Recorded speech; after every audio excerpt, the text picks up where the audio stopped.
왜 인슐린에 대해서 얘기하냐면요. 이 인슐린의 인슐린 분비에 정상 분비 여부에 따라서 모든 호르몬이 움직여요. 이 인슐린에 의해서 울고 웃고 해요. 모든 호르몬이. 인슐린은 단순당에 의해서 울고 웃고 해요. 그리고 단순당과 간식, 그리고 액상 음식, 나와 있는 자료나 책자에는요, 이런 얘기는 거의 없어요. 그냥 요것만 있는 거예요, 요것만. 과식. 이 과식은 많은 정보 책자들에 자료에 의해서 보면은 요 과식은 결국 단순당 과다 섭취가 되는 거예요. 그래서 단순당이라고 딱히 지정하는 것도 좀 드물어요. 그냥 과식 이렇게 또는 고칼로리. 근데 과식이나 고칼로리, 간식, 액상 음식 이게 전체가 다 뭐냐면 이게 단순당이에요. 단순당. 그래서 인슐린이 춤추게 됩니다. 그러면 다른 호르몬들이 춤추게 돼요. 췌장에 베타 세포를 휴식시켜 주면은요, 우리 몸의 모든 기관이 편해요. 췌장의 베타 세포가 인슐린을 분비하는 세포예요. 췌장의 베타 세포가 휴식을 취할 때, 부하가 줄어들 때, 췌장의 알파 세포도 부하가 줄어져요. 왜냐하면 췌장의 알파 세포는 이건 인슐린, 이건 인슐린과 반대되는 기능을 해요. 자, 알파 세포에서 글루카곤이라는 호르몬이 나와요. 이건 반대 기능을 해요. 얘는 인슐린은 당을 세포로 집어넣고 그래서 잡아들이고, 글루카곤은 당을 만들어내고 간이나 근육세포에 들어있는 과도한 당이 글리코겐으로 저장돼 있어요. 요게 저장돼 있는데 여기에 글루카곤이라는 호르몬이 분비되면은 요 글리코겐이 글루코스로 바뀌어 이게 당이에요. 그래서 저혈당 때 혈당이 떨어질 때 작동하는 게 이거예요. 당을 만들어내는 거예요. 저장된 것을. 그리고 그러니까 결국 베타 세포의 광란에 의해서 모든 호르몬샘들이 거기에 춤을 춰야 돼요. 부신 호르몬에서부터 갑상선 호르몬에서부터요. 아무튼 모든 호르몬이 다, 그리고 면역세포까지, 그리고 자율신경계까지 전부 움직이는 거예요. 요것 때문에. 그래서 어떻게 하든지 인슐린이 정상적으로 과로하지 않고 췌장에 부담이 되지 않는 식생활을 해야 한다는 얘기입니다. 그게 뭐냐면은 자다민 건강법이에요. 저칼, 저탄, 고미, 고호부. 그게 모든 질병에, 모든 우리 건강을 해치는 뿌리를 잘라버리는 거예요. 우리 자다민 건강법이. 백미를 폭식하는 순간, 누룽지를 먹는 순간 폭식을 하게 돼요. 그러면은 이 췌장이 열이 차요. 췌장이 열이 차면은요, 피가 모자라져요. 피가 제대로 생성이 안 되죠. 그럼 빈혈이 생기고 여러 가지 문제가 생기죠. 더군다나 잘못된 식생활에 의해서 이제 과도한 당 때문에 신장 기능이 떨어지기 시작해요. 특히 과식, 폭식, 고칼로리 음식을 하게 됨으로써 신장이 콩팥, 키드니, 이 콩팥이 굉장히 힘이 들어요. 왜냐면은 소화시키려면 심장이 작동해야 되고, 그러면 심장에 힘을 주는 것은 콩팥이에요. 콩팥에 의해서 심장에 힘을 받죠. 그 심장의 힘에 의해서 위장의 힘을 받고, 그렇게 되면은 서서히 콩팥 기능이 떨어지게 돼요. 신장 기능이 떨어져요. 신장 기능이 떨어지게 되면은 신장은 우리 몸에 물을 주관해요. 모든 액체, 침에서부터 눈물, 콧물에서부터 임파액에서부터 혈액에서부터 오줌에서부터 모든 액체를 주관해요. 근데 신기능이 떨어지면, 콩팥 기능이 떨어지면 액체 순환이 안 돼요. 그래서 하지에서 발생되는 열이 하지, 이 허벅지, 종아리나 허벅지에 생긴 근육에서 발생되는 열이 전신으로 순환하지를 못하고 요게 하체 쪽에 이 하초 쪽에 쌓이게 돼요. 이게 횡격막 위쪽을, 목구멍에서 횡격막 위쪽을 상초, 그리고 횡격막에서 배꼽까지를 중초, 즉 위, 간, 비장 이런 것들이 있죠. 그 다음에 배꼽에서 아래까지, 여기가 이제 아랫배까지가 하초죠. 그러면은 이 하초에 열이 쌓여요. 신장 기능이 문제가 되면은.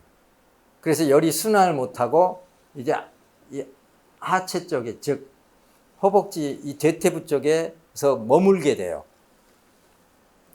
물론 종아리 쪽은 차갑죠. 이 대퇴부 쪽에 머물게 되고 열이 뜨는 성질 때문에. 그러면은 대퇴부에 열이 차기 때문에, 그리고 힙에 열이 차요. 엉덩이 쪽에. 그럼 열이 차면은 거기에 에너지 대사가 활발하게 돼요. 그러면 엉덩이 살이 빠져요. 그 다음에 허벅지 살이 빠져요. 허벅지 근육이. 그래서 허벅지 근육과 엉덩이 근육이 약해져요. 이게 나이가 들면 생기는 현상이에요. 신장 기능이 떨어지면서 하체 근육들이 다 빠져버리는 거예요. 젊은 사람도 그러는 거 있어요. 이 젊은 사람도 과식하는 사람들, 즉 인슐린을 자극하는 식생활을 하게 되면은 그런 일들이 벌어져요. 결국에. 그래서 젊었을 때는 그러다가 나중에 이제 식습관을 바꾸지 않으면은 몸통은 뚱뚱한데 다리는 가늘어요. 이게 뭐냐면은 거미형 비만. 여기만 통통하고 다리는 가늘고. 그러니까 하체에 힘이 없어지는 거예요. 무릎에 힘이 없어지고. 왜냐면은 무릎 관절을 붙잡고 있는 근육이 퇴화되죠.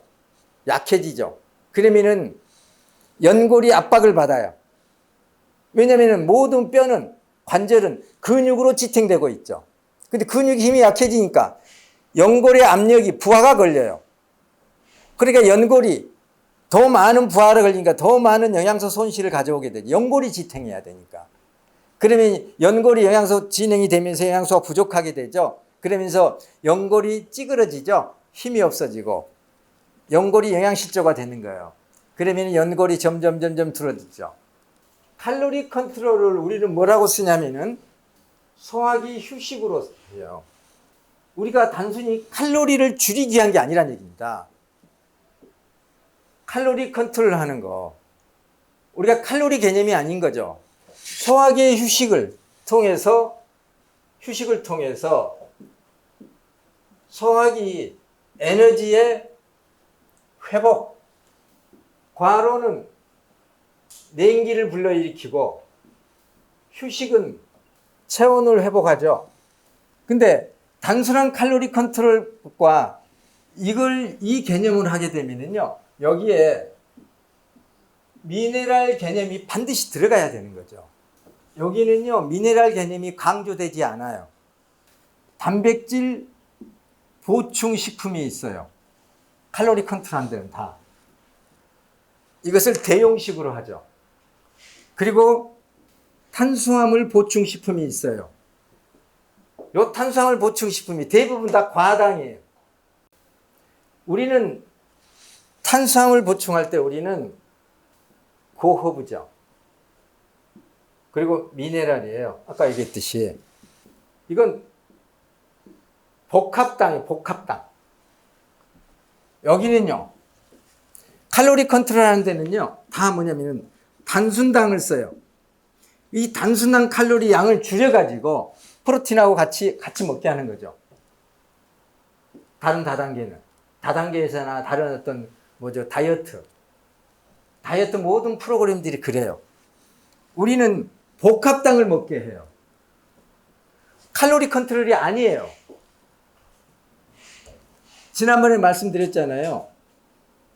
예를 들어 시금치 500칼로리, 백미 500칼로리. 백미 500칼로리를 먹게 되면 살이 쪄요. 시금치 500칼로리를 먹게 되면 살이 빠져요. 그러니까 칼로리 개념은 엉터리인 거예요.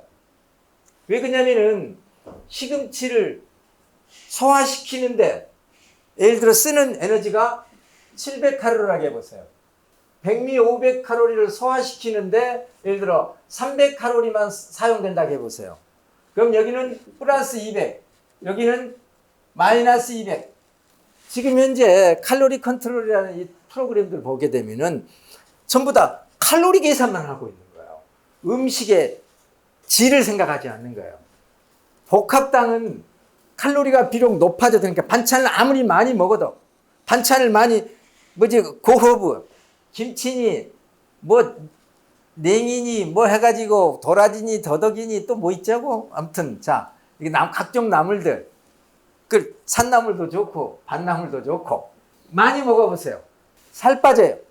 오히려. 근데 그것도 너무 많이 먹으면 소화기관이 지치죠. 근데 대부분 반찬을 많이 먹게 되면 의외로 배가 빨리 불러요. 대신 잘 씹어 먹어야 돼요. 똑같은 말도 다르잖아요, 이게. 야, 니네들도 결국 굶기는 거네? 아니란 얘기예요. 달라 하고 설명해 줄 줄 알아야 돼요. 단백질 보충 식품. 야, 너 왜 단백질 보충해? 다이어트 하면 단백질. 그러면 너 지금 다이어트 안 한다고 해서 너 단백질이 충분할 것 같아? 네가 단백질 어떤 역할을 하는 것 같아? 네 머릿결 어때? 네 손톱 어때? 그리고 네 피부 탄력 어때? 뭐냐면은 콜라겐 조직이 모자라고 단백질이 모자라는 거죠. 예전에 네가 식단 속에서도 그렇게 먹었는데도 고기도 먹고 뭣도 먹고 우유도 먹고 했는데도 너 단백질 모자랐잖아. 왜 그런지 알아? 네가 단백질 소화시키지 못하는 거야. 그래서 네가 단백질 보충시키면 아무리 많이 먹어도 안 돼. 더군다나 물하고 섞어서 먹잖아. 단백질은 소화되기 3대 영양소 중에서 소화되기 가장 어려운 영양소인데 그러려면 유산이 듬뿍 거기에 쏟아 부어져야 되는데 니네들 쉐이크로 먹잖아. 보충될 것 같대? 똥에서 악취만 나지? 장에서 부패하는 것은 백미예요, 백미. 단순당이에요. 단순당은 유해균이 제일 좋아해요. 근데 복합당은 유해균이 제일 싫어해요. 안 먹어요. 손도 쳐다보지도 않아요. 거기는 부패균이 달라붙어요. 지금 그 발효균이. 유익균이 달라붙는단 말입니다. 고기도 악취를 내요. 그렇지만 백미도 악취를 내요. 그런 걸 설명해 줘야 되죠. 그래서 너 단백질 보충식품 먹고 너 똥에서 냄새밖에 더 나느냐? 그러면 독이 발생한다는 거 아니냐? 소화력이 떨어진 사람한테 단백질 아무리 먹여봐라. 썩지. 썩은 결과가 뭐냐? 결과물이 악취다. 그래서 우리는 단백질을 하지 않는다. 우리는 아미노산으로 한다. 그래서 우리는 아미노산 제품이다. 단백질 보충식품하고 아미노산 보충식품하고는 질이 다르다. 소화가 잘 되려면 피가 내장 근육으로 가야죠. 그래야 내장 근육이 활동을 하는데 쉐이크로 쫙 마시고 이 근육 운동한단 말입니다. 뛰고. 썩기밖에 더 하겠어요. 그래서 같은 것도 다르게 표현돼야 돼요. 그리고 그 차이점을 말해주고. 하여튼 좋은 결과를 만들어내길 바랍니다. 마치겠습니다.